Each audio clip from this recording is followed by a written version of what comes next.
Gold, trusted gold buyers. మీరు తాకట్టు పెట్టిన బంగారాన్ని విడిపించి ఈ రోజు ఉన్న మార్కెట్ ధరకు కొనబడను.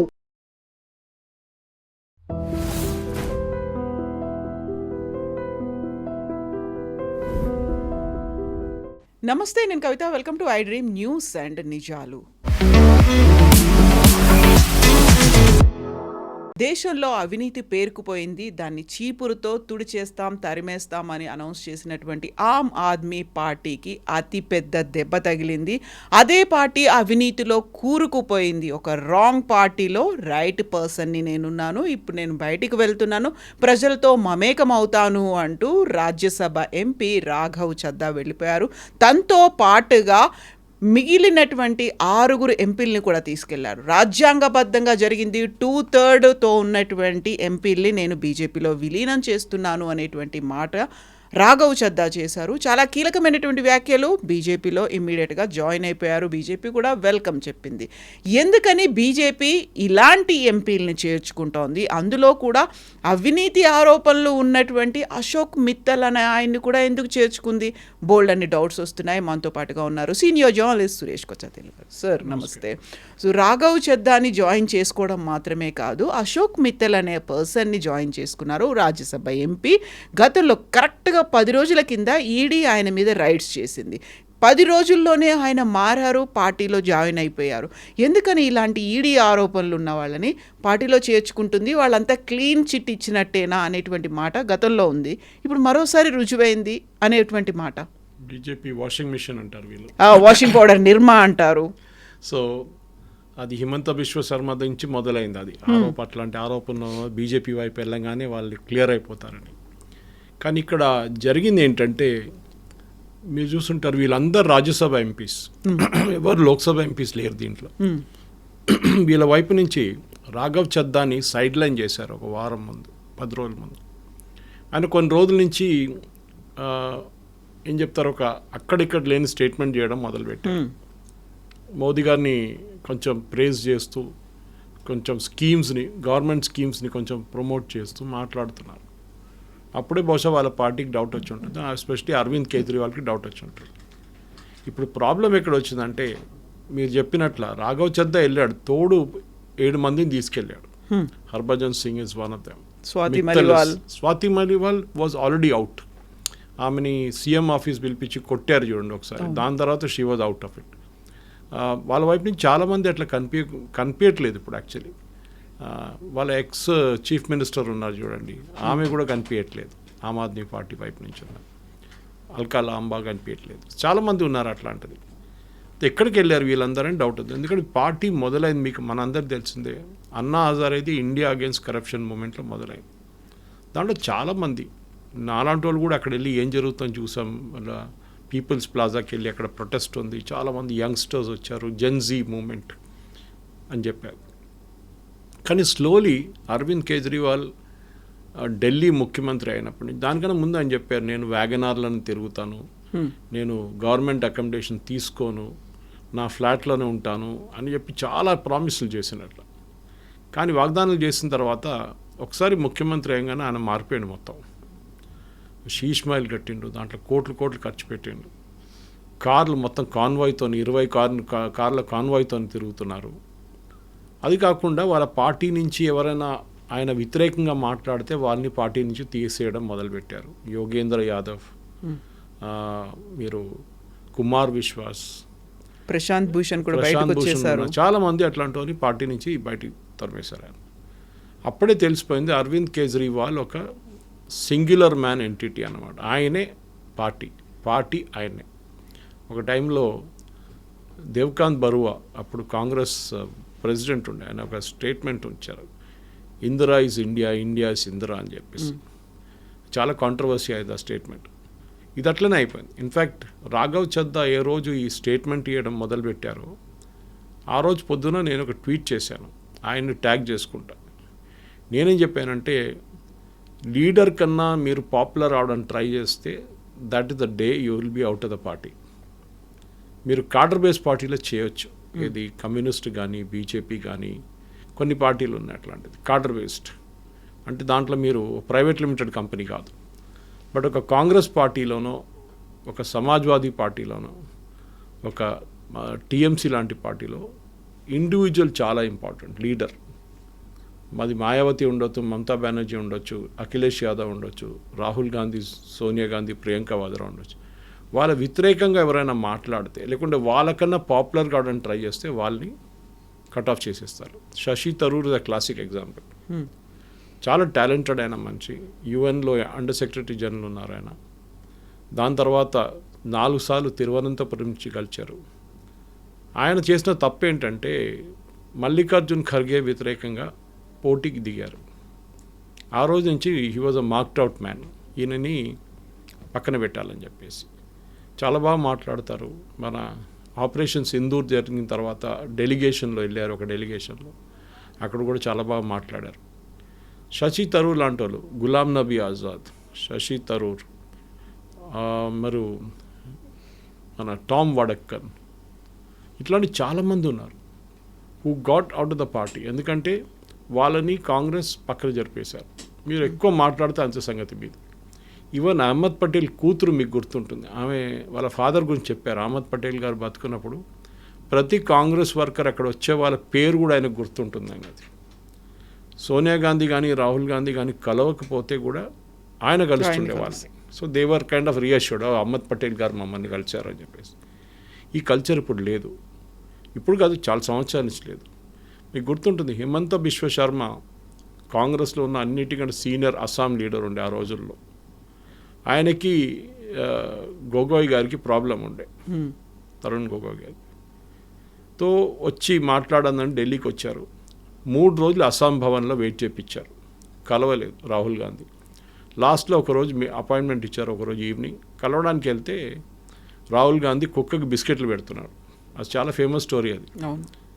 తర్వాత మాట్లాడుతూ కుక్క బిస్కెట్ ఆయన ఆఫర్ చేశారు ఎవరు, హిమంత బిశ్వకి. ఆ హిమంత బిశ్వ కుక్క కోపం వచ్చి ఆయన అక్కడి నుంచి డైరెక్ట్ బీజేపీ ఆఫీస్లో వెళ్ళి బీజేపీలో చేరిపోయాడు. That Himanta Biswa Sarma today is one of the top most leaders of BJP. ఇప్పుడు నార్త్ ఈస్ట్ మొత్తం ఆయన కంట్రోల్లో ఉంది. కాంగ్రెస్లో ఒక హ్యాబిట్ ఉంది, మంచి లీడర్స్ని కోల్పోతారు వాళ్ళు ఎప్పుడు.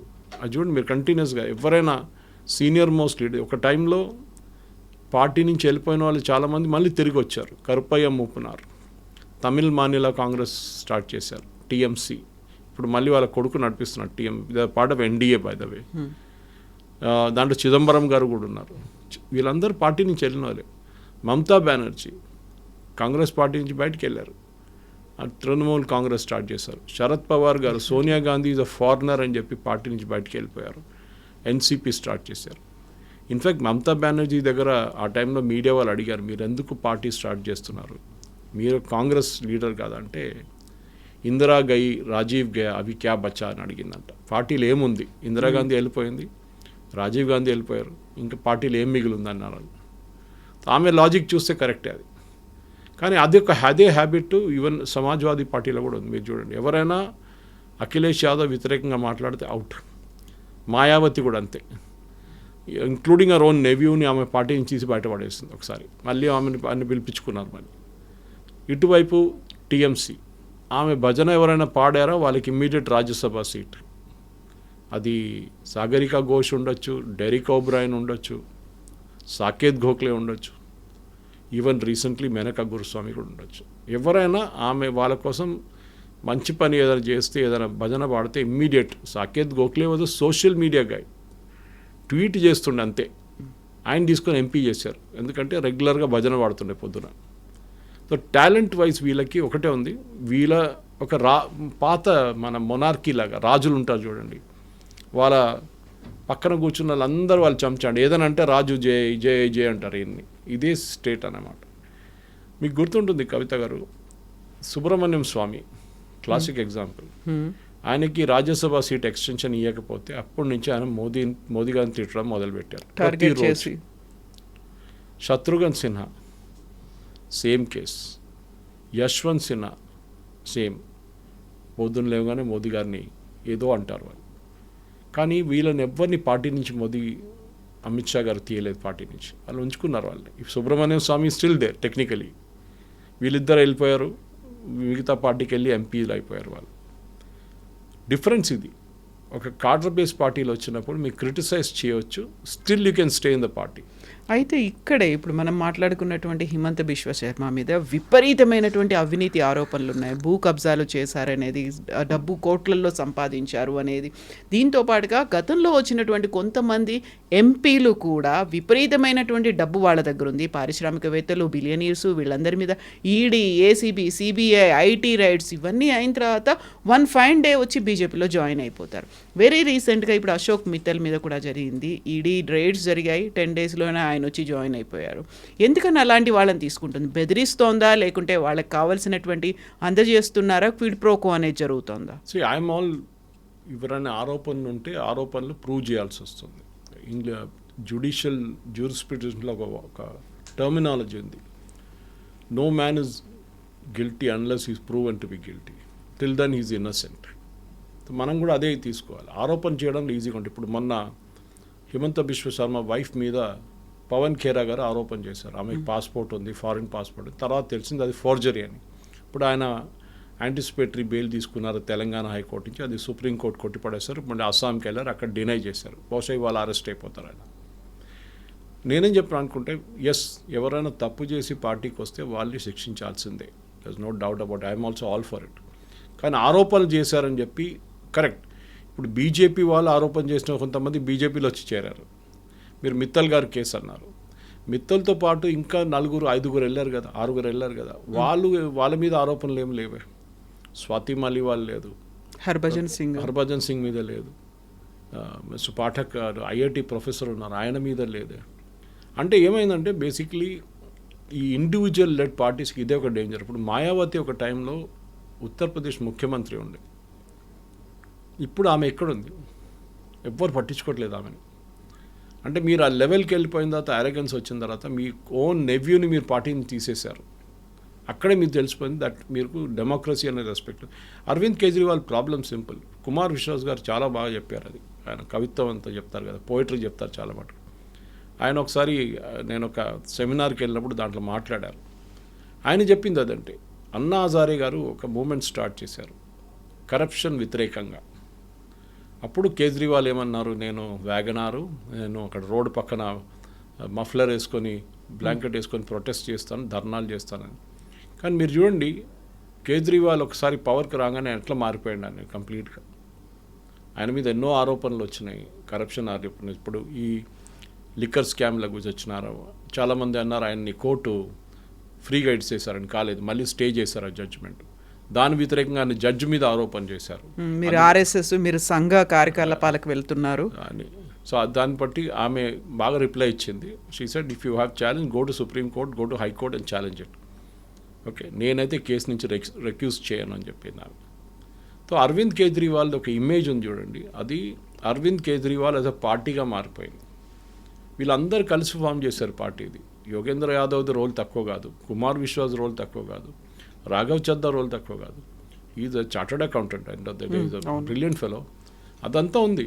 కానీ వీళ్ళది ఏం చేశారంటే, నేను ఇప్పుడు కూడా చెప్తున్నాను మీకు, ఇప్పుడు రాఘవ్ చద్దాని చూడండి, హీ అండ్ అదర్స్, మిత్తల్ అయితే ఆయన లవ్లీ ప్రొఫెషనల్ యూనివర్సిటీ నడిపిస్తున్నారు, ఓనర్ ఆఫ్ దాట్. వీళ్ళందరూ బీజేపీ పంజాబ్ యూనిట్కి అయిపోతారు ఇప్పుడు. ఆల్, ఎందుకంటే ఎలక్షన్స్ వస్తుంది ఇప్పుడు అక్కడ. అండ్ బీజేపీ పంజాబ్లో ఎప్పుడు వాళ్ళు 84 నుంచి కూడా వాళ్ళు పైకి రాలేదు వాళ్ళు. In fact one of the first parties బీజేపీతోని అలయన్స్లో పెట్టుకుని శిరోమణి అకాలీదళ్, బీజేపీ ఫామ్ చేసిన తర్వాత 80s BJP formed, 84 first election. 84 నుంచి శిరోమణి అకాలీదళ్ బీజేపీతో ఉన్నారు. కానీ వాళ్ళు బీజేపీని ఎప్పుడు నంబర్ 1గా చూసుకోలేదు. లైక్ ఏఐడిఎంకే తమిళనాడులో ఎట్లా చేస్తారో, చంద్రబాబు నాయుడు గారు ఆంధ్రాలో ఎట్లా చేస్తారో, అట్లనే ఒక సెకండ్ పొజిషన్లో ఉంచుకున్నారు బీజేపీని. దాని తర్వాత ఫార్మర్స్ అజిటేషన్ వచ్చినప్పుడు శిరోమణి అకాలీదళ్ వెళ్ళిపోయారు బీజేపీ నుంచి. ఇప్పుడు బీజేపీ పంజాబ్లో వాళ్ళకి పట్టు చేయడానికి ట్రై చేస్తున్నారు. సో ఇదొక మూవ్ ఉండొచ్చు దానికి. కానీ కరెక్ట్, ఆరోపణ ఉన్న మిత్తల్ గారు కానీ ఎవరైనా కానీ వాళ్ళ మీద చర్యలు ఉండాల్సిందే. అది ఎవరైనా కోర్టు కూడా వెళ్ళొచ్చు, you can go to court and demand and enquiry. కానీ పొలిటిక్స్లో all is fair in love and war అని చెప్పినట్టు పొలిటిక్స్ కూడా అదే ఉంటుంది. ఓకే, ఎందుకంటే ఈసారి ఇప్పుడు ఆరోపణ చేసిన అక్కడ వెళ్ళంగానే వాళ్ళు క్లియర్ అయిపోతారు, అక్కడ వాళ్ళు ఇక్కడ రాగానే వీళ్ళు క్లియర్ అయిపోతారు. కానీ పొలిటిక్స్లో మెయిన్ థింగ్, బీజేపీకి రాజ్యసభలో ఆల్మోస్ట్ 10 సీట్లు ఇప్పుడు ఎక్కువ అవుతుంది వీళ్ళతో పాటు. బీజేపీకి రాజ్యసభలో 2/3 మెజారిటీ ఎప్పుడు రాదు. ఈ మన డిమానిటైజేషన్ బిల్ వచ్చినప్పుడు చాలామంది అన్నారు లోక్సభలో పాస్ అయిపోతే బిల్ అయింది అనుకున్నారు. కాదు, రాజ్యసభలో కూడా పాస్ కావాలండి. కానీ రాజ్యసభలో లోక్సభలో కాకుండా డీలిమిటేషన్ లేదు. రాజ్యసభలో ఎన్ని సీట్లు ఉన్నా అన్ని సీట్లే ఉంటుంది. సో బీజేపీకి బిల్డప్ చేయాలంటే వాళ్ళకి పంజాబ్ లాంటి రాష్ట్రాల నుంచి ఉన్న ఎంపీలు కావాల్సి వస్తుంది. వాళ్ళకి ఇప్పుడు మెయిన్గా లేని రాష్ట్రాలు ఒకటి కర్ణాటక, ఆంధ్ర, దట్ ఈస్ తెలంగాణ, తమిళనాడు, కేరళ. ఇక్కడ నుంచి బీజేపీకి రాజ్యసభ ఎంపీస్ ఎక్సెప్ట్ ఫర్ కర్ణాటకలో ఛాన్స్ ఉంది కానీ మిగతా చోట్ల ఛాన్స్ లేదు వాళ్ళకి. సో బిల్డప్ చేయాలంటే రాజ్యసభ అక్కడ ఉంటుంది. So maybe Raghav Chadha is an ideal opportunist దీనికి. ఆయన అన్నారు వాజ్పేయి గారికి ఇచ్చి యూజ్ చేసే ఒక టర్మ్ ఉంది, right man in the wrong party అని. వాజ్పేయి గారి గురించి ఎప్పుడు చెప్తుండేది. వాళ్ళ కాంగ్రెస్ ఉన్న వాళ్ళు, కమ్యూనిస్ట్ వాళ్ళు ఎప్పుడు చెప్తున్న ఒక టర్మ్ ఇది. అది రాఘవ్ చద్దా ఈసారి వాడుకున్నారు. నేను చాలా మటుకు కష్టపడ్డాను పార్టీ కోసం, కానీ కేజ్రీవాల్ గారు కంప్లీట్గా సెల్ఫిష్ అయిపోయారు. ఆయన నేనే పార్టీ అని చేర్చుకున్నారు. ఆయన ఇప్పుడు అదే నడిపిస్తున్నారు ఆయన చెప్తున్నారు. సరే, రాఘవ్ చద్దా పొజిషన్ నుంచి చూస్తే కరెక్ట్, ఆయనకి గ్రోత్ ఆపర్చునిటీస్ లేదు. ఆయన ఎక్కడున్నాడు అక్కడే మిగిలిపోతారు, పార్టీ పైకి వెళ్ళలేరు. అది ఎనీ ప్రైవేట్ లిమిటెడ్ కంపెనీ పార్టీలో ఉంటుంది. అది ఎంత కష్టపడినా కానీ రాహుల్ గాంధీ డిసైడ్ చేస్తాడు అన్ని, ప్రియాంక వాద్రే డిసైడ్ చేస్తారు. వాళ్ళ పార్టీలో ఉన్న మల్లికార్జున్ ఖర్గే కూడా ఒక బీ-ఫామ్ కూడా ఇష్యూ చేయలేరు అన్న, వీళ్ళ పర్మిషన్ లేకుండా. That is the situation. So మీరు ఒక నార్మల్ వర్కర్గా పైకి వచ్చి ముఖ్యమంత్రి కావడం అనేది అది చాలా తక్కువ పార్టీస్లో ఉంటుంది. That example one is BJP. మీరు చూసుంటారు బీహార్లో, ఒడిశాలో, ఛత్తీస్గఢ్లో, మధ్యప్రదేశ్లో, రాజస్థాన్లో అన్ని కొత్త ముఖ్యమంత్రిని తీసుకొచ్చారు. న్యూ ఫేసెస్, మనకు పేరు కూడా తెలియదు కొంతమంది దాంట్లో. బికాస్ కాడర్ నుంచి వర్క్ చేసి వస్తే మీకు ఆపర్చునిటీ ఉంటుంది. కానీ కేజ్రీవాల్ ఏం చేశారంటే ఆయన తోడున్న మనుషులనే వెనక నుంచి ఆయన స్టాబ్ చేశారు, వాళ్ళని పక్కన జరిపేశారు. ఒక చిన్న స్టేట్మెంట్ ఇవ్వడంలోనే రాఘవ్ చద్దాని లీడర్ ఆఫ్ ఆపోజిషన్ పోస్ట్ నుంచి, అంటే వాళ్ళ పార్టీ లీడర్షిప్ నుంచి రాజ్యసభలో తీసేశారు. కాకపోతే అదే డిప్యూటీ ఫ్లోర్ లీడర్గా అశోక్ మిత్తల్ని పెట్టుకున్నారు. అశోక్ మిత్తల్ కూడా ఇప్పుడు వెళ్ళిపోయాడు, వచ్చేసారు. సో అదే ప్రాబ్లం. సో నేనేం చెప్తున్నా అంటే ఇప్పుడు కేజ్రీవాల్ ఏం చేస్తారు చెప్పండి. ఇప్పుడు ఆరోపణలు చేస్తారు, ఈవెన్ మాన్ కూడా ఆరోపణ చేస్తున్నారు పంజాబ్ ముఖ్యమంత్రి. మా పంజాబ్కి చెందిన వాళ్ళు కాదు ఈ లీడర్లు, ఎవరు వెళ్ళిపోయిన వాళ్ళు, పంజాబ్తో సంబంధం లేదు వాళ్లకు అనే మాట. బట్ ఇన్ని రోజుల సంబంధం ఎట్లా ఉండే? మీరు రాజ్యసభ సీట్ ఎట్లా ఇచ్చారు వాళ్ళకి? ఇది అడగాల్సింది. సంజయ్ సింగ్ కానీ, అరవింద్ కేజ్రీవాల్ కానీ, సిసోడియా కానీ, వీళ్ళందరూ అండ్ వీళ్ళకు ఉంది ఒక పార్టీలో ఒక పొజిషన్ ఉంది, కానీ అదే పొజిషన్ వీళ్ళకి ఇవ్వలేదు. అది ప్రాబ్లం. ఫేవరెట్స్లో సిసోడియా, ఇద్దరితో తోడు జైల్లో ఉన్నారు వీళ్ళిద్దరు కూడా. ఆరోపణ ఇప్పుడు కూడా నడుస్తుంది వాళ్ళ మీద ఉన్న అలిగేషన్స్, ఇప్పుడు కూడా అన్ప్రూవన్ కాలేదు. అట్లాంటి పరిస్థితుల్లో రాఘవ్ చద్దా పొజిషన్ చూస్తే ఆయన కరెక్ట్. ఆయన అంటే నా మీద ఏమైనా ఆరోపణ ఉంటే చెప్పండి, నేను ఎవరి దగ్గర డబ్బులు తీసుకున్నానో లేకుంటే నేను ఎవరి దగ్గర లంచం తీసుకున్నాను అంటే మీరు చెప్పొచ్చు, నేను చేయలేదు, కేజ్రీవాల్ చేశారు. కానీ ఆయన అంటాడు I'm the cleanest person in the earth, నేను చెప్తారు సత్య హరిశ్చంద్ర తర్వాత నేనేగా ఉంటాను, మహాత్మా గాంధీ ఎవరు, ఆయన ఎవరు లేరు, నేనే కదా correct most honest person in the world అంటారు. ఇది ప్రాబ్లం. ఈ ప్రాబ్లమ్ని ట్యాకిల్ చేయడానికి ఒకటే ఆప్షన్ ఉంటుంది, పార్టీలో ఇన్నర్ పార్టీ డెమోక్రసీ తీసుకురావాల్సి వస్తుంది. కానీ అది ఈ ప్రైవేట్ లిమిటెడ్ కంపెనీ పార్టీస్లో రాదు చాలా మటుకు. అయితే ఈ అవినీతి ఆరోపణలు ఇవన్నీ ఉన్నప్పటికి కూడా బీజేపీ ఎందుకు వాళ్ళని ఎంకరేజ్ చేస్తోంది, ఎంటర్టైన్ చేస్తోంది అనే దాంతో పాటుగా వాళ్ళకు అవసరం ఉంది, రాజ్యసభలో ఎంపీల అవసరం ఉంది, అందుకని పెంచుకునే ప్రయత్నం జరుగుతుంది అనుకున్నప్పుడు మిగతా పార్టీలను ఎందుకు కిల్ చేయాలి? ఇప్పుడు ఆమ్ ఆద్మీ పార్టీ అనేది కేవలం ఒక రీజనల్ పార్టీగా కాదు, పంజాబ్లో కూడా గవర్నమెంట్ ఫామ్ చేసింది, గోవా దాకా వెళ్ళింది, గుజరాత్లో గెలుచుకుంది, మిగతా చోట్ల ఆన్ అండ్ ఆఫ్ తన ఏంటి అనేది తన ఉనికిని చూపించుకుంటోంది. అలాంటి పార్టీని కిల్ చేయాలని ఎందుకు చూస్తున్నారు? బీజేపీ ఢిల్లీలో పాగా వేయాలనుకుంది అంటే ఆయన అరెస్ట్ చేస్తారు, ఆ తర్వాత ఆ అవినీతి ఆరోపణలు రుజువు కాలేదు, బయటకు వచ్చారు అనేది. డెలిబరేట్గా ఒక పార్టీ ఉనికి లేకుండా చేసే ప్రయత్నం జరిగింది, ఆ పని బీజేపీ చేస్తోంది అనే మాట. మహారాష్ట్ర తీసుకోండి ఎగ్జాంపుల్, దానికి ముందు గోవా జరిగింది. మన అందరు తెలిసిందే గోవా ఎలక్షన్లో ఆ టైంలో బీజేపీకి మెజారిటీ లేకుండే, కాంగ్రెస్ ఎట్లనో అలయన్స్ పెట్టుకొని మెజారిటీకి ట్రై చేస్తున్నారు. రాత్రికి రాత్రి చిదంబరం గారు వచ్చారు ఢిల్లీ నుంచి. వచ్చి డైరెక్ట్ హోటల్కి వెళ్ళి ఆయన నిద్రపోయారు. లేట్ 11 గంటలైంది ఆయన వచ్చేదాకా. పొద్దున్న లేవంగానే బీజేపీ గవర్నమెంట్ ఫామ్ చేసుకున్నారు. మీరు పాలిటిక్స్లో ఉన్నప్పుడు మీరు అగ్రెసివ్గా ఉండాలి.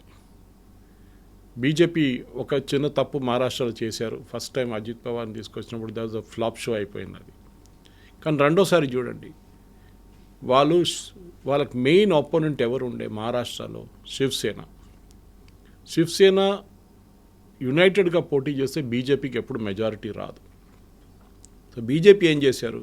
శివసేనని స్ప్లిట్ చేశారు, షిండేని తీసుకొచ్చారు, షిండేని ముఖ్యమంత్రి చేశారు. అప్పుడే పెద్ద పుకారు ఉండే, మీకు గుర్తుంటుంది. ఇదేంటి ఇది, ఈవెన్ ఉద్ధవ్ ఠాక్రే అన్నారు మీరు ఒకరిని ఎంటైజ్ చేసి ఆయన ముఖ్యమంత్రి చేస్తున్నారని. ఇప్పుడు రేపు పొద్దున రాఘవ్ చద్దాని ఏక్నాథ్ షిండే అనేటువంటి పేరు వచ్చేసింది కదా ఆయనకి ఆల్రెడీ వచ్చేసింది, అది కదా. సో ఏక్నాథ్ షిండే గారిని ముఖ్యమంత్రి చేశారు. ముఖ్యమంత్రి చేసిన తర్వాత ఏం చేశారు? బీజేపీ వెయిట్ చేశారు. ఫస్ట్ టర్మ్ సర్వ్ చేసిన తర్వాత నెక్స్ట్ ఎలక్షన్ వచ్చేదాకా ముఖ్యమంత్రి క్యాండిడేట్ని అనౌన్స్ చేయకుండా ఎలక్షన్ పోటీ చేశారు, గెలిచారు, ఎక్కువ సీట్లు తీసుకున్నారు. ఎక్కువ సీట్లు తీసుకున్న తర్వాత ఏం చేశారు? షిండేని పక్కన పెట్టేశారు. అంటే అఫ్కోర్స్ పదవి బాగానే ఇచ్చారు కానీ ముఖ్యమంత్రి కాదు. ముఖ్యమంత్రి has to be Devender Fadnavis. ఇది ఇక్కడ ఒక స్టోరీ. బీహార్ తీసుకోండి. బీహార్లో కూడా వీళ్ళిద్దరు కలిసి పోటీ చేశారు, జేడీయూ అండ్ బీజేపీ. ఈసారి బీజేపీకి సీట్లు ఎక్కువ వచ్చినాయి. లాస్ట్ టైం బీజేపీకి సీట్ తక్కువ వచ్చినా కానీ నితీష్ కుమార్ గారిని ముఖ్యమంత్రి చేశారు. ఈసారి నితీష్ కుమార్ గారిని కూడా ముఖ్యమంత్రి చేశారు, ఈవెన్ దో సీట్లు తక్కువ ఉన్నప్పుడు. సడన్గా నితీష్ కుమార్ ఏందండి రాజ్యసభ రిజైన్ చేసి రాజ్యసభకి ఎందుకు వెళ్ళారు? ఒక స్టోరీ దాంట్లో కూడా ఉంది. బీజేపీ ఏంటంటే వాళ్ళు నార్త్లో ఇటువైపు నుంచి మీరు చూస్తే హర్యానా, రాజస్థాన్, గుజరాత్, మహారాష్ట్ర, మధ్యప్రదేశ్, ఛత్తీస్గఢ్, ఉత్తరప్రదేశ్, బీహార్, అస్సాం, ఒడిశా కంప్లీట్ కవర్ చేసుకున్నారు వాళ్ళు. దాంట్లో మిగిలిపోయిన 2 రాష్ట్రాలు ఉన్నాయి. ఒకటి Jharkhand, where Congress and JMM అలయన్స్లో ఉన్నారు, అటువైపు వెస్ట్ బెంగాల్. సో వాళ్ళ ఏంటంటే లైఫ్ ఇప్పుడు చూస్తున్నాం మేము, వెస్ట్ బెంగాల్ ఎంత అగ్రెసివ్ క్యాంపెయిన్ నడుస్తుంది. బీజేపీ గెలుస్తారో లేదని కాదు, కానీ అమిత్ షా గారు 2 వారాలు అక్కడ ఉండడం, క్యాంపెయిన్ చేయడం. సో బీజేపీకి ఎథిక్స్ ఉందా అంటే పాలిటిక్స్లో ఎథిక్స్ ఏంటని అడగొచ్చు మీరు. నేను 2 ఎగ్జాంపుల్స్ ఇచ్చాను మీకు. ఒకటి గోవాలో జరిగింది, దాని తర్వాత మహారాష్ట్రలో జరిగింది చెప్పాను. దాని తర్వాత of course Nitish Kumar on his own నేను వెళ్ళిపోతున్నాను, రాజ్యసభకి వెళ్ళిపోతున్నాను, ఇక మీరు మీ ముఖ్యమంత్రిని పెట్టుకోండి అన్నారు. సో BJP has got their own chief minister. So ethics wise problem లేదు. Problem is one party rule అయిపోతే డేంజర్ ఉంటుంది. కాంగ్రెస్ ముక్త్ భారత్ అని చెప్పి బీజేపీకి ఒక స్లోగన్ ఉంది. బహుశా అది దాని ఆపరేషన్ లోటస్లో ఉన్న ప్లాన్లో ఒక స్టేట్ తర్వాత ఒక స్టేట్ తర్వాత ఒక స్టేట్ ఇదే నడుస్తుంది. రేపు కర్ణాటకలో ఏమైనా అయితే ఐ వోంట్ బీ సర్ప్రైజ్డ్. అక్కడ కూడా ఏదైనా కావచ్చు. రేపు సిద్ధరామయ్యని కిందకి దింపడానికి they will get DK Shivakumar, ఆయన్ని ముఖ్యమంత్రి చేస్తారు. ఇది కాంగ్రెస్ తప్పు ఉంది కవిత గారు దీంట్లో. యాజ్ మచ్ అస్ కేజ్రీవాల్ తప్పు చేస్తున్నారు, కాంగ్రెస్ వాళ్ళు కూడా తప్పు చేస్తున్నారు. నిన్న రాహుల్ గాంధీ ఒక స్టేట్మెంట్ ఇష్యూ చేశారు మొన్న ఎలక్షన్ తర్వాత, ఫస్ట్ ఫేజ్ తర్వాత, ఓటింగ్ జరిగిన తర్వాత. మమతా బెనర్జీ కావాలని చెప్పి ఆమె తప్పులు చేసి బీజేపీని తీసుకొస్తుంది ముందుకని చెప్పి. అక్కడే వస్తుంది. బీజేపీ 1980లో ఫామ్ అయిన పార్టీ. కాంగ్రెస్ ఎప్పటి నుంచో ఉంది, ప్రియర్ ఇండిపెండెన్స్ టైం నుంచి ఉంది. ఎందుకు వాళ్ళు వాళ్ళ పార్టీని కాపాడుకోలేకపోతున్నారు? యాజ్ మచ్ అస్ కేజ్రీవాల్ని బ్లేమ్ చేయండి. చిన్న పార్టీ, మీరు చెప్పినట్టు చిన్న పార్టీలో స్ప్లిట్ చేయడానికి చాలా ఈజీ. బీజేపీ చేశారు దీనికన్నా ముందు కూడా చాలా ప్లేసెస్లో. సేమ్ అదే ప్రయత్నం బీఆర్ఎస్లో కూడా జరిగింది అనేది. అక్కడ ఉన్నటువంటి థ్రెట్ అరవింద్ కేజ్రీవాల్, కేసీఆర్ అనేది ఉంది. ఈ 2 రీజనల్ పార్టీసే. ఈ రెండింటికి చెందినటువంటి లీడర్లను తీసుకెళ్ళి మద్యం కేసులో అరెస్ట్ చేసి జైలుకు వేశారు. ఆ తర్వాత ఆ 2 కూడా పదవులను కోల్పోయాయి. 2 కూడా ప్రభుత్వాల్ని ఫామ్ చేసేటువంటి సిచ్యువేషన్ లేదు. అక్కడ ఉన్నటువంటి రీజనల్ పార్టీలకి థ్రెట్టే బీజేపీ కావాలనే చేస్తుంది డెలిబరేట్ అటెంప్ట్స్ అనేది. బీజేపీ అగ్రెసివ్, దాంట్లో మీరు డౌట్ లేదు. ఎస్పెషలీ అమిత్ షా గారి కల్చర్ మీరు చూస్తే, మోదీ గారు అప్పుడు కూడా కొంచెం moderate. Amit Shah is simple, aggressive. ఇంగ్లీష్లో అంటారు no quarters given no quarters taken. వెళ్ళిపోతారు, ఫుల్ ఫ్లెజ్గా వెళ్ళిపోతే కొట్టేస్తారు. అక్కడే కాంగ్రెస్కి బీజేపీకి, ఇప్పుడు కొత్త బీజేపీకి, దట్ ఈస్ పోస్ట్ మోదీ ఉన్న బీజేపీలో డిఫరెన్స్ ఇది. అద్వానీ గారికి 2 సార్లు ఆపర్చునిటీ ఇచ్చారు. ఒక పార్టీని మెజారిటీలు తీసి ఆయన చేయలేకపోయారు. దట్ గోల్డెన్ పీరియడ్లో ఇప్పుడు రామ్ జన్మభూమి అజిటేషన్ జరిగిన తర్వాత దెన్ ఆల్సో ఎక్స్ప్లోర్ చేయలేకపోయారు ఆయన. కానీ మోదీ గారు చూడండి 2014లో ఆయన క్యాండిడేట్ అనౌన్స్ చేసిన డిసెంబర్లో, ఎలక్షన్ నడిచింది మేలో. ఆ 5 నెలల్లోనే బీజేపీ బిల్డప్ చేస్తూనే ఎలక్షన్ గెలిచారు వాళ్ళు. దాని తర్వాత తిరిగి చూడలేదు బీజేపీ ఇప్పుడు దాకా. ఈవెన్ దో వాళ్ళ మెజారిటీ 2024లో తగ్గింది, కానీ వాళ్ళు ప్రతి స్టేట్ని తీసుకెళ్ళిపోతున్నారు. ప్రతి స్టేట్ ఇప్పుడు ఎట్లయిపోయిందంటే రాత్రి కొంతమంది ముఖ్యమంత్రులు నిద్రపోతున్నప్పుడు ఆపోజిషన్ ముఖ్యమంత్రులు వాళ్ళు నిద్ర కూడా రాదు, వాళ్ళకి భయం పొద్దున్న లేచిన సీట్ ఉంటుందో లేదో అని చెప్పేసి అది చేసి చూపించారు. పంజాబ్లో మీరు చూడండి, it is a small state, ఎక్కువ ఎంపీ లేరు, 8 ఎంపీలు ఉన్నారు లోక్సభ, పెద్ద ఇష్యూ ఏం లేదు. కానీ బీజేపీ ఏం చేశారు, అక్కడ నుండి రాజ్యసభ ఎంపీస్ని మొత్తం తీసుకెళ్ళిపోయారు. అఫ్కోర్స్ మీరు చెప్పినట్లు మెజారిటీ లేదు, కానీ బీజేపీ ఇప్పుడు మెజారిటీ వచ్చేస్తుంది, కానీ 2/3 రాదు. At least they will have simple majority, ఎవరిని అడగక్కర్లేదు బిల్స్ పాస్ చేసేటప్పుడు. ఇంకా ముందుకెళ్తూ ఇంకా ఎక్కడైనా మిగిలిందా అని నాకు డౌట్ ఉంది.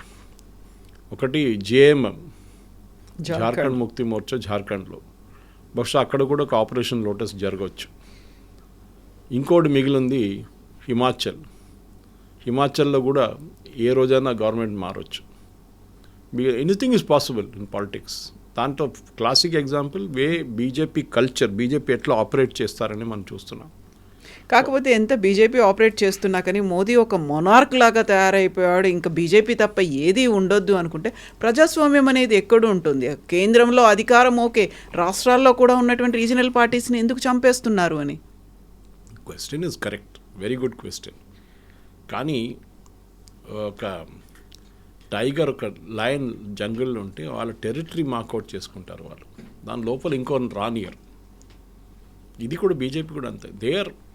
మీరు చెప్పొచ్చు దే ఆర్ ఓవర్ అగ్రెసివ్, మిగతా పార్టీలని రానియట్లేదు, మిగతా పార్టీలని ఫినిష్ చేసేస్తున్నారు. ఒక కంట్రీలో హెల్దీ డెమోక్రసీలో ఒక స్ట్రాంగ్ ఆపోజిషన్ చాలా ఇంపార్టెంట్. All correct, agreed. ఎవరు ఆపారు రాహుల్ గాంధీని? ఎవరు ఆపలేదు కదా.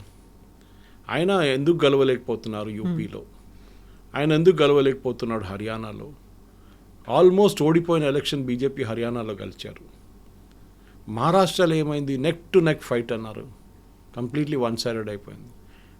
బీహార్ తీసుకోండి, neck to neck fight, Tejashwi Rahul Gandhi ర్యాలీలు అది ఇది అన్నారు, అగైన్ బీజేపీ ఎందుకంటే మీరు devil is in the details అంటారు ఇంగ్లీష్లో. మీరు ఆ పాయింట్ దాకా చూసుకోవాలి, లాస్ట్ పాయింట్ దాకా. అమిత్ షా గారు బీహార్లో చాలా పెద్ద ప్రాబ్లం ఉండే బీజేపీకి రెబెల్ క్యాండిడేట్స్తో. ఆల్మోస్ట్ 105 మంది రెబెల్ క్యాండిడేట్స్ ఉన్నారు బీజేపీ వైపు నుంచి.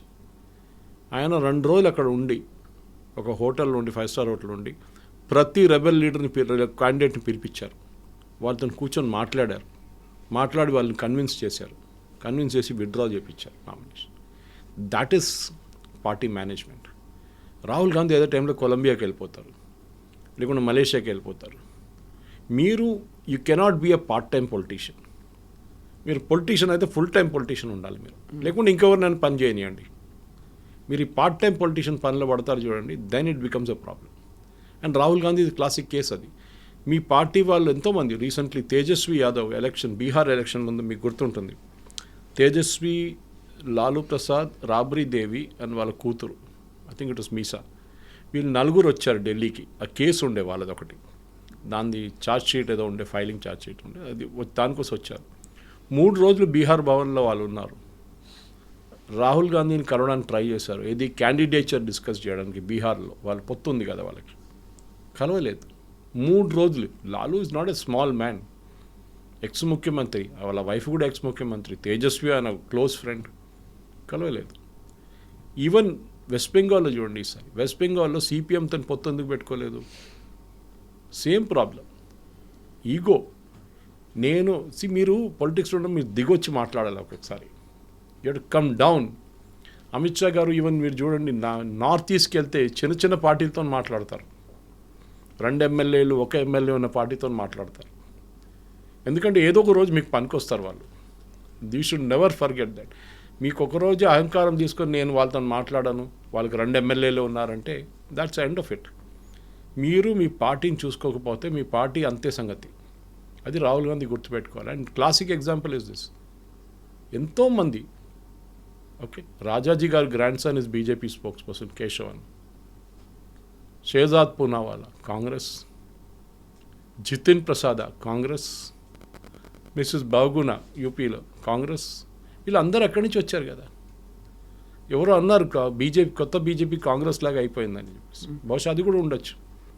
మీ పార్టీలో మీరు చూసుకోకపోతే మీ పార్టీ నుంచి వెళ్ళిపోతారు. దాని తర్వాత మీరు కంప్లైంట్ చేయకూడదు, నేను వాళ్ళు బీజేపీ గుంజుకొని తీసుకెళ్ళిపోయారు. వాళ్ళు చేస్తారు. మీరు కూడా ట్రై చేయండి. మీరు కూడా అంత అట్రాక్టివ్గా మీ పార్టీని తయారు చేసి మీ పార్టీలో ఆపర్చునిటీస్ చూపిస్తే మీ పార్టీ వైపు వస్తారు. కానీ మీ పార్టీలో చూడండి, ఒక కేసీ వేణుగోపాల్ పవర్ సెంటర్, ముందు అహ్మద్ పటేల్ ఉండే, ఆ ప్లేస్లో కేసీ వేణుగోపాల్ ఉన్నారు. ఇప్పుడు మల్లికార్జున్ ఖర్గే, ఆయన ఏం చెప్తాడో ఆయనకే తెలియదు, పాపం ఏజ్ అయిపోయింది ఆయనకి.